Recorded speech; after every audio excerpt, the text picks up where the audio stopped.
Assalamualaikum warahmatullahi wabarakatuh. Al-Fatihah. A'udzubillahi minasyaitonirrajim. Bismillahirrahmanirrahim. Alhamdulillahi rabbil alamin. Arrahmanirrahim. Maliki yaumiddin. Iyyaka na'budu wa iyyaka nasta'in. Ihdinas siratal mustaqim. Siratal ladzina an'amta 'alaihim ghairil maghdubi 'alaihim waladdallin. Amin. Alhamdulillahirrahmanirrahim. Bersyukur kita pada malam ini, pada lepas maghrib ni, saya baru beli kitab Fadail Amal lah, ataupun dalam bahasa Melayu Fadilat Amal. So pada malam ni kita akan bermula, kalau sempat lah, setiap hari kalau boleh kita nak share sedikit lah apa yang ada dalam Fadail Amal ni, untuk keluarga dan juga untuk semua lah, sebagai kita punya, kalau ada ilmu, ambil lah dia sebagai kita punya sempadan kita, sebagai kita punya peringatan lah untuk kehidupan dunia dan akhirat. Moga-moga apa yang sedikit ni memberi kebaikan pada saya dan pada semua lah, pada kalian semua, insyaAllah. So pada malam ini, untuk malam pertama, kita akan cerita pasal bab 1 untuk permulaan dia, iaitu mengenai kisah para sahabat. Dalam Fadail Amal ni, secara introduksi dia akan menceritakan tentang kisah para sahabat, fadilat Quran, fadilat solat, fadilat zikir, fadilat tabligh, fadilat Ramadan, dan terakhir sekali kemunduran umat dan penyelesaiannya. Semua ni dikarang oleh Syekhul Hadis Hadrat Maulana Muhammad Zakaria Kandalawi rahimahullah. Okey, untuk yang malam ini, yang pertama sekali kita cerita bab 1, kisah para sahabat. Tajuknya tabah terhadap kesusahan untuk agama Allah Subhanahu wa taala. Tidak mungkin bagi orang yang lemah seumpama kita untuk menanggung kesusahan dan kepayahan dalam menyebarkan agama Allah Subhanahu wa taala, sebagaimana yang telah ditanggung oleh Rasulullah sallallahu alaihi wasallam dan para sahabat radhiyallahu an. Malah berniat untuk mencontohi mereka pun adalah susah. Kitab-kitab sejarah penuh dengan kisah-kisah sedemikian, tetapi untuk beramal dengannya telah menjadi perkara yang sangat asing. Malah kita tidak ingin pun bersusah payah untuk mengambil tahu tentang kisah-kisah tersebut. Dalam bab ini dinukilkan beberapa kisah. Sebagai contoh, saya memulakan dengan kisah Nabi Muhammad sallallahu alaihi wasallam, kerana menyebut baginda sallallahu alaihi wasallam ialah asbab keberkatan. Yang pertama, perjalanan Nabi sallallahu alaihi wasallam ke Taif. Setelah mendapat tugas kenabian, Nabi SAW menjalankan usaha dakwah selama 9 tahun di Mekah dan terus berusaha demi petunjuk dan islah kaum baginda SAW.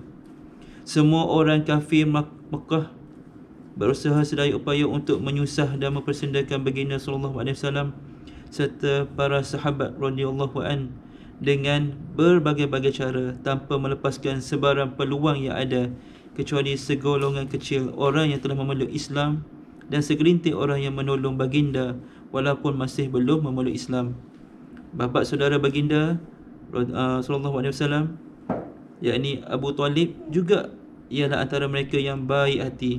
Walaupun tidak memeluk Islam, dia tetap membantu baginda sallallahu alaihi wasallam dalam pelbagai segi, semua segi.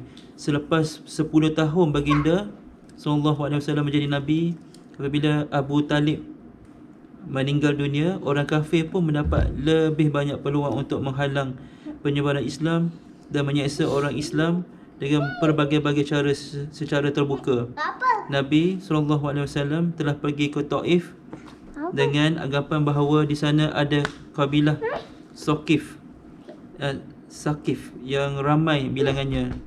Sekiranya kabilah tersebut memeluk Islam, maka kaum muslimin di Makkah akan mendapat keselamatan daripada segala kesusahan tersebut, dan Taif akan menjadi pusat penyebaran Islam. Setelah tiba di sana, baginda SAW telah berbicara dengan 3 pembesar yang dianggap tinggi darjatnya. Baginda SAW menyeru mereka kepada agama Allah Subhanahu wa taala, dan mereka bukan sahaja tidak menerima ajaran baginda SAW, sebaliknya telah menjawab secara kasar dan tidak berakhlak sekali. Sekurang-kurangnya mereka patut melayan tetamu yang baru datang dengan baik, sesuai dengan sifat suka melayan tetamu yang memang termasyhur dalam kalangan bangsa Arab. Sebaliknya, mereka telah menjawab secara kasar. Mereka juga tidak rela Nabi SAW tinggal di sana. Nabi menganggap mereka yang merupakan pembesar kaum ialah orang yang baik dan akan bercakap dengan sopan. Tetapi salah seorang daripada mereka telah berkata, "Hoi, engkaukah orang yang Allah hantar sebagai Nabi?" Masya Allah. Yang kedua berkata, "Tidakkah orang lain daripada engkau yang Allah temui untuk diutus sebagai Nabi?" Masya Allah. Yang ketiga berkata, "Aku tidak ingin bercakap dengan engkau, kerana kalaulah engkau sememangnya Nabi sebagaimana didakwa, maka tidak layak untuk orang seumpama aku bercakap dengan engkau. Sekiranya engkau orang pendusta, aku tidak ingin bercakap dengan orang seumpama engkau." Masya Allah. Na'udzubillah. Apabila Nabi SAW tiada menaruh harapan lagi terhadap pembesar-pembesar itu, Baginda SAW cuba bercakap pula dengan orang lain, kerana Baginda SAW ialah orang yang mempunyai seorang yang individu yang mempunyai hemah dan kecekalan seumpama gunung. Malangnya tiada seorang pun yang sanggup menerima baginda. Bukan sahaja mereka tidak menerima, bahkan mereka telah berkata kepada Nabi SAW, "Keluarlah dari bandar kami ini serta-merta, pergilah ke mana-mana yang kamu suka." Na'udzubillah min zalik.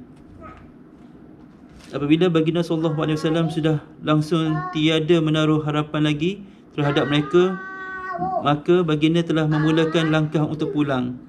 Mereka telah menghantar budak-budak untuk mengejar, mengejek, mempersenda dan melontari baginda SAW dengan batu, hinggakan kedua-dua kasut baginda SAW dilumuri dengan darah yang mengalir. Dalam keadaan itulah Nabi SAW pulang. Irfan, sini. Okay. Apabila baginda SAW sudah selamat daripada pengacau-pengacau tersebut, baginda pun berdoa, Allahumma ilaika ashku du'afa quwwati wa qillata hilati wa hawani 'alan nasi ya arhamar rahimin. Anta rabbul mustad'afin wa anta rabbi ila man takiluni ila ba'idin yatajahhamuni am ila aduwwin malaktahu wa amri in lam yakun bika alayya ghudub fala ubali walakin afiyatuk hiya awsa'uni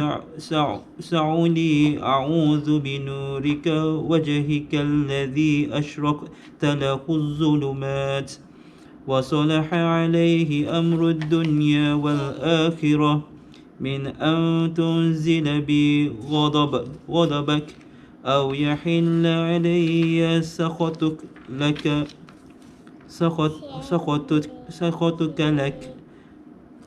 سخطك لك العتبى حتى ترضى ولا حول ولا قوة إلا بك. Ya, okey, dia punya tu ayat dia, terjemahan dia. Ya Allah, kepadamu aku mengadu kelemahanku, kekurangan daya upayaku dan kehinaanku kepada pandangan manusia. Ya Arhamar Rahimin, Engkaulah Tuhan orang yang ditindas, Engkaulah Tuhanku.